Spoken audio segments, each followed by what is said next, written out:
your services. Desert Financial Credit Union is located at 300 North Beeline Highway. And their number is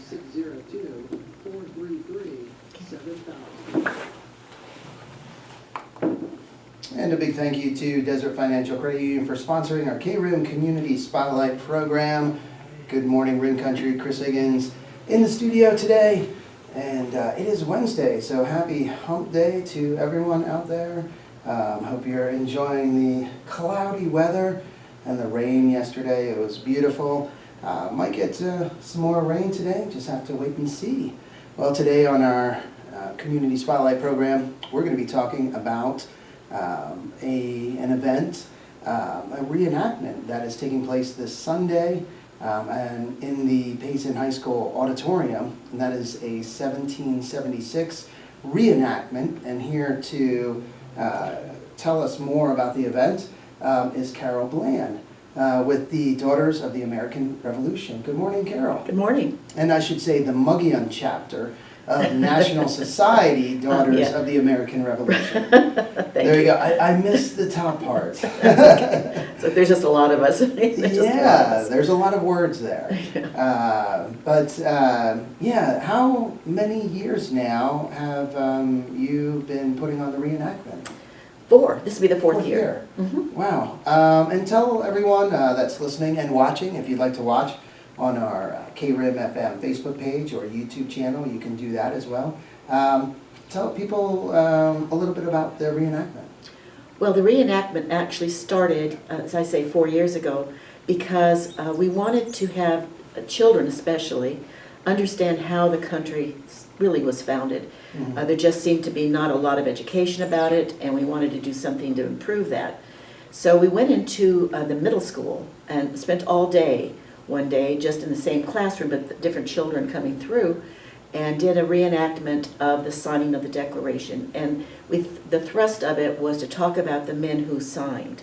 We had biographies on the signers. That has been true as we've gone through the years. There's 56 of them, so you can't stand and read 56 biographies, but we have expanded it now to include different things about the founding itself and about the men who were involved.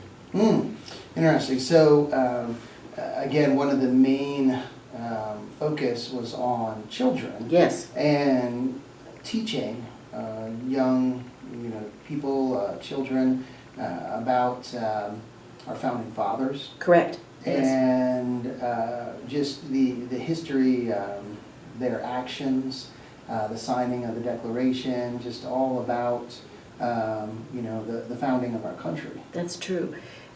There doesn't seem to be a whole lot of education right now about why in the world we gave up being Englishmen. Mm-hmm. We were Englishmen, mm-hmm. and we were in colonies here in this country, but we belonged to the King, and mm-hmm. most of us had come from England, mm-hmm. Europe, and had allegiance to the King. So what would make us stop that? What made us give it up? And that there's just a misunderstanding about how that all happened. So the reenactment is to try and put a few words to the reasons. Mm-hmm. And so we have characters, and we've expanded the characters this year. Mm-hmm. We have Thomas Jefferson. Mm-hmm. Tom Morrissey plays that very well. I understand he was wandering around town yesterday, and yes, wonderful fellow. I just am so pleased about that. In any event, he looks great in that outfit, by the way. Mm-hmm. And so he plays Thomas Jefferson, and this will be his 3rd time. Mm-hmm. And we also have a Sam Adams character. Sam Adams played by Steve Christensen, who's our supervisor. Mm-hmm. And this will be his 3rd year as well. I'm just so pleased that they're willing. Mm-hmm. And I'm very pleased this year that you are willing to take part. I mean, it's just an honor, sir, and I thank you very much. You're very welcome, and I'm thankful that I'm available. It works out. I know in the past you have asked, and it has been a case where, wow, it would be great to be a part of this.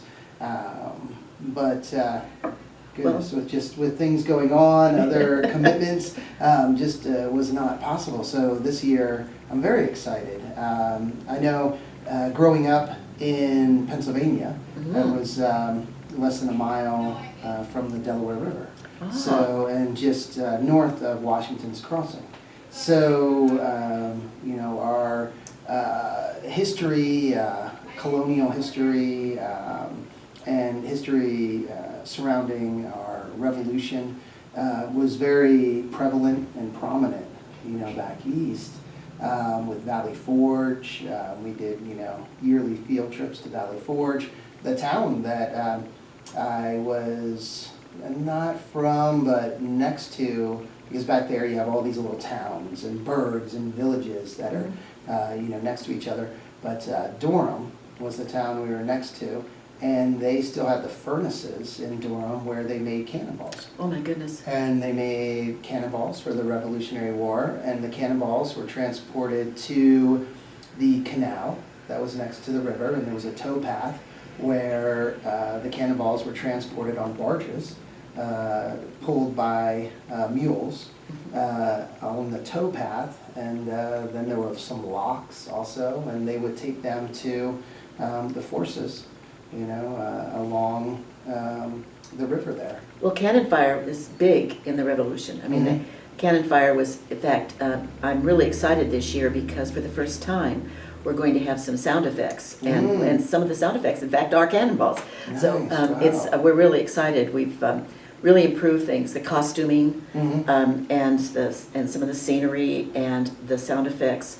The school itself is got a very nice venue for this. The good sound anyway, and they have a new sound system that makes it better. You're going to be wearing your own personal mic, which is we're really pleased about this year. So you don't have to go to a stand mic to make nice. to make the conversations. Yeah. But basically, we're going to have.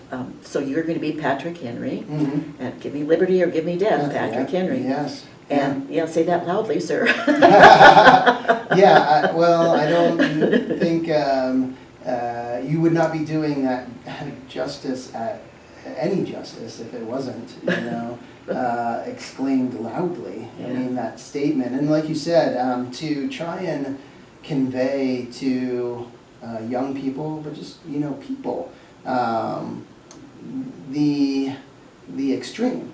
Yes. The extreme and what our founding fathers, their acts were treasonous, and they were facing death. Absolutely. At that point, they, basically signed the death wish, with the English. That's right. And they pledged themselves and everything they owned and their lives, and they pledged it with their honor. And these were not casual men. They were well-read, they were intelligent, they were schooled. Many of them were really prominent at the time, wealthy, and they were willing to give it all up. So the question still stands, why? Well, the reason why is because they were losing their liberty page by page, day by day, drop by drop. Because the king and England was in need of funds, so they would get their funds from the taxation on the colonies, and they were arrogant about it, and they were taking things from the colonists without permission. They just looked down on the colonies as serfs, essentially, in their attitude. Not legally, but in their attitude. And because it became more and more evident that the freedom of the colonists themselves was slowly eroding away. It was hard. It was very hard. It was not an easy decision. There were people who stayed loyal. They were loyalists. That was what they were called. And couldn't believe that they would give up the king and give up England. And so it was not an easy time. It was not an easy time. But it became a violent time. When the decision was made, in fact, there was one signer that had palsy. He was one of the oldest. He was a friend of Ben Franklin's. Ben Franklin is one of our characters. And he was a friend of Ben Franklin's. And when he signed the Declaration, he had palsy. He was shaking so badly. He had to use the other hand to hold his hand still. And he said, "My hand shakes, but my heart does not." That's a quote from him. And he signed it away. And earlier he had said, the only way out of this is by ball and gun. That's it. That's the only way out. There was no other method to solve the problem. They finally had gotten to the point where violence was the only way out. Wow. Again, talking with Carol Bland. She's a member of the Mogollon Chapter, National Society Daughters of the American Revolution. You can just say DAR. DAR. It's fine. It's fine. Yeah, and that's what, some people might know, DAR, what that is, but others might not ever have heard. There's also Sons of the American Revolution. Yes, as well. the organization has both Sons of American Revolution and Daughters of the American Revolution. That's national. We're a national organization, of course. Yes. The one here in the Daughters of the American Revolution that we have here, our club, we have more than 50 members. Wow. It's an amazing thing. And the thing about both of these organizations is you have to be able to do your bloodline through mothers and fathers only. It can't be aunts and uncles or cousins. It must be mothers and fathers back to the revolution. So when you become part of this organization, you actually have a bloodline to 1776.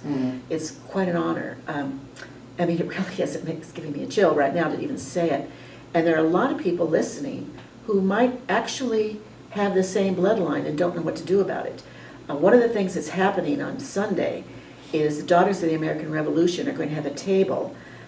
It's Constitution Day, so they're going to be handing out constitutions. But the other thing is, we're going to have a person there who will take names and telephone numbers of anyone who thinks they might possibly have a connection, and we will help them find their lineage. When I went to them, I was helped. It wasn't anything I could do by myself.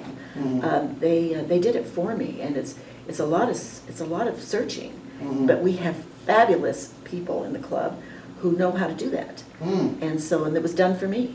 Wow. It's just such an honor, and it's worth it. If you think by any chance you might have that in your history, for heaven's sakes, give it a shot. Come Sunday and give your name and telephone number to us, and let us help you out. And again, that's 4 p.m. 4 p.m. is when the performance starts in the Payson High School Auditorium. Right. And there is no charge. No charge, it's free. Again. And also Payson Community Kids, they're part of the reenactment, the children. Yes, Club, yes. aren't Yeah, we've always tried to have the children sign the Declaration. We just think that they hear the words, they know why this was happening, and then we have the children go up and with feather-tipped pens sign an actual document that is a reproduction of the original Declaration of Independence. So what they're looking at is, in fact, the way it looked. And we have them go up and sign. And we assign a signer to the children. So they'll be wearing, that day, they'll be wearing a little placard that is who their signer is. And so they also learn about their signer. They're often quite shocked. They read about it and are quite shocked to discover what happened to these people when they signed. This was really a death sentence, and a lot of them did die, or at least they had everything they owned taken from them. So to learn that and have that around their necks has made an impression on a lot of the kids that have taken part over the years. So the Payson Community Kids, we're having a fundraiser for them with this one. Okay. So even though the play itself is free, at 3 o'clock in the lobby, we're going to have a raffle of some really nice high-end items, and the money from that raffle is going to go 100% to Payson Community Kids. And also, this is not a fee or a price, but we're kind of hoping people will bring a can of food or something. Payson Community Kids cupboards are bare at the moment, and do you know about the Payson Community Kids? Yeah. Oh, yeah. They're really, it's an amazing organization. What they do for these children is astounding, actually. And it's, they have 70 or 80 kids. I mean, they have a lot of kids, and they make sure the kids do their homework, and they feed them. And so the act of feeding them every day it takes a lot of money, it takes a lot of food, and so as I say, if you feel like that you can contribute a can and come see the play and bring a can of food or a can of soup or something, and stick it in the box when you come in through the door. That's just really a kind thing to do. Mhm. No, it is a wonderful program. I remember the founder, Marcy Rogers, and Yes. when working at KMOG and working with her and her being on the radio and just, you know, seeing that program just grow and, you know, more and more children that are being helped. Yes. That are being helped by the program, that you know, need a place to go after school, and it's great the people that are there to, as you said, help with homework and you know, provide food, Manners. manners, yeah, Responsibility. They teach a lot of things there. Yeah, They do. yeah, and different people from the community come in, you know, to do different things, read books to them, you know, play with them out on the playground, engage in different ways. So, Right. no, it's really good. So I've talked to them, Hannah and Amanda are the ladies who lead that organization, Mhm. and I've talked to them about this. Some of the children were hoping very much that they will take part in the Tea Party. The Boston Tea Party takes place on this stage, and the Sons of Liberty were the ones who threw the tea in the bay. And so some of the PCK kids, some of those boys are going to come up and be Sons of Liberty for that organization. And then also, I've even asked if some of them would like to be soldiers, because the king does a lot of awful things and includes having the soldiers. And so I've asked if they would like to also do that. I'm really hoping they will kind of jump in and take part in the play in more ways than just signing the declaration. Although that's, of course, the important part for them to do that, take part. So again, this year's 1776 reenactment is this Sunday, 4 p.m. at the Payson High School Auditorium. But encourage you to show up early, starting at 3. There will be raffle items or auction, raffle items out in the lobby, so you can help out PCK in that way. Also, you can bring food, a can of food, non-perishable food item, or even a donation. You want to bring a check by that you would like to give to Payson Community Kids. They will not say no. That's They right. will not turn you away. That's true. Yeah, so how many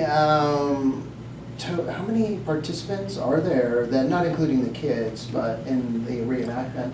Well, there are 7 principals. So, okay. 7 principals. And then there's soldiers. The principals are, there's Tom Morrissey and you, thank you again, Oh, yes. and Steve Christensen, and then we have 7 people that take Betsy Ross, George Washington, James Madison, Ben Franklin, yes. And so Wayne Kirby plays Ben Franklin, and he just loves that character, and he's very good at it.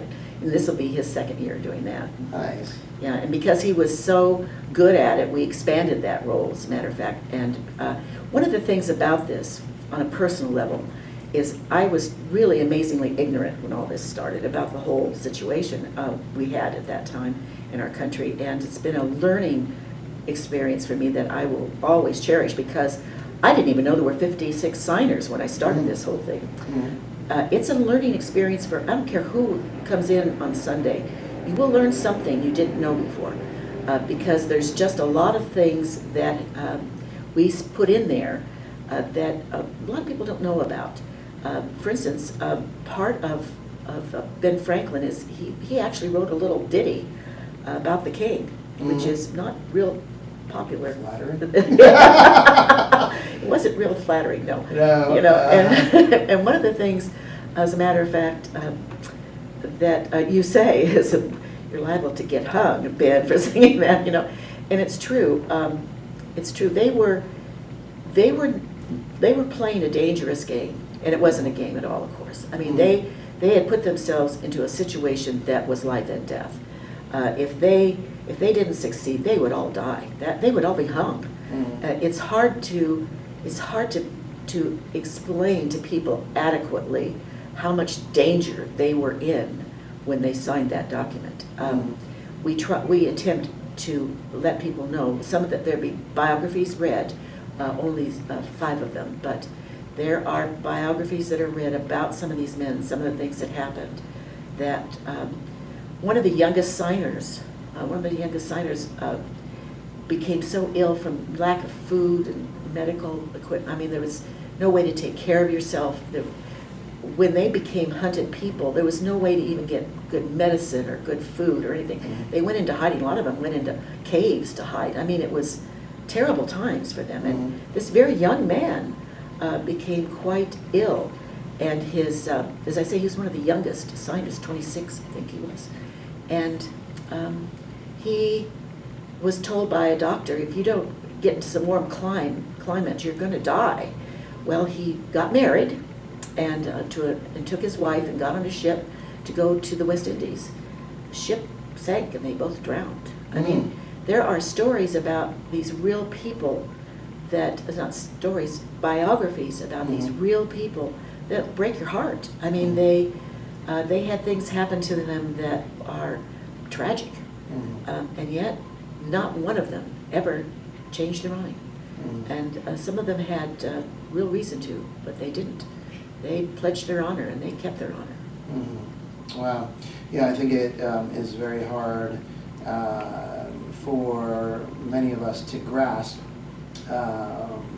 the severity or to the extent that they went in doing this. What is interesting to me, though, I think it's hard for us in this country to grasp, but there's people in other countries that still face this. I mean, you look at other countries that they are not free. They don't have the freedoms and liberties that we have, but there are people in those countries that are in pursuit of that and wanting to or trying to obtain that, and the similar persecution that they face in doing so. Ultimately, death, where being killed for their beliefs or their desire, to have that freedom. It's hard won. The thing that is astounding to me when I learn about these people that did this in our country is they were geniuses. The method they gave to us to govern ourselves is like no other. I mean, it's it was hard to get them to agree about how this was going to go, but there were such intelligent people involved that the arguments were well thought. And when they finally came up with a way to govern ourselves, it was a miracle. We are, I realize, only a couple hundred years old, but and in countries that's not all that old. But we have hung together, and the system works. We just have to protect it. Yeah, wow, yeah, so true. I don't think, well, I know it's not a case of thinking, but I know there isn't a better form of government anywhere in the world. Anywhere. And there never has been. No, I know, it's a miracle. This country's a miracle. It's the first time people could govern themselves, truly govern themselves, and that it hung in there. Anyway, it's the story we want to tell. I really want, especially the young, but anyone who comes to, it's only an hour long. It's hard to shove all that in an hour, but we determined that we only could use an hour because otherwise people have to have an intermission and it breaks the flow. That's why it's an hour. And so the scenes are short. There's not a lot of talking that goes on because we have to move along. Yes. Yeah. We're telling a lot of things in this story, but everything that they hear on Sunday is historical. The only character or the only person that we had difficulty about giving historical words to is Betsy Ross. You can read a lot about her, but there aren't a lot of her words. Yes. So, but everybody else, and there's a speech that George Washington gives at the end. When people hear that, they need to know that changed everything. That was an 83-word speech that stopped the collapse of the war. We owe a lot to George Washington, and I think that this speech will surprise people. It's not blustery. Its heartfelt speech was to have people, the men who were fighting the war, to just stick it out a little longer. That he thought if they could just hang on. They were in terrible shape. They were starving to death, a lot of them. Well, they didn't have any shoes on their feet. They were in terrible shape. He really had to bring them along. And that speech that people will hear on Sunday is an amazing speech. And George Washington, our character George Washington, will give that speech at the end. I just really hope people will come and see this. Again, it is the 1776 reenactment that happens this Sunday at the Payson High School Auditorium. Doors open, or you can get there at 3 p.m. For a raffle, to look at raffle items, try and win raffle items. All of the money and any donations that are brought, whether it's a non-perishable food item or a check, money that's given, it all goes to Payson community kids, and they will be involved in the reenactment as well, which is really the main, I don't want to say purpose, but the point of the Daughters of the American Revolution, doing this reenactment to educate our children. That's right. And to show our children, let them see exactly what our founding fathers went through, and everything that they can be shown about the signing of the Declaration of Independence. Also want to thank, and mention the Longhorn Theater Company. I think you did. Kathy Seiler and her students and the other people that work in the auditorium or the theater. David Smith, who is the sound and light person, is incredible, and Kathy Seiler is a genius, and the kids that from the drama club are really making this happen. The number of people who make this happen are legion. And the Longhorn Theater Company we're partners in this. Wonderful. And it's great to remember that, and I know we'll be announcing, I think they have a production coming up next month, I believe October 19th. In October, yeah. Yeah, production they do, and so we'll get information out about that, but you definitely want to support them, and you want to come out this Sunday to the 1776 reenactment. Bring your children, grandchildren. It's for all ages, so we'd love to see you out there. Yes, please. All right, anything else, Carol? No, I thank you very much for having this day for us to be able to talk about it. Oh, you're so welcome. Thank you for coming on and sharing. And I look forward to seeing you on Sunday. Yes, well, on Saturday. On Saturday. Saturday. I know, even before then, some little rehearsal time. Yes, well, thank you again for coming on. Thank you everyone for listening and watching this morning, and a big thank you to Desert Financial Credit Union for sponsoring our Community Spotlight program. Time to get back to the music here on KRIM, but before that, we're going to get a quick update from the National Weather Service.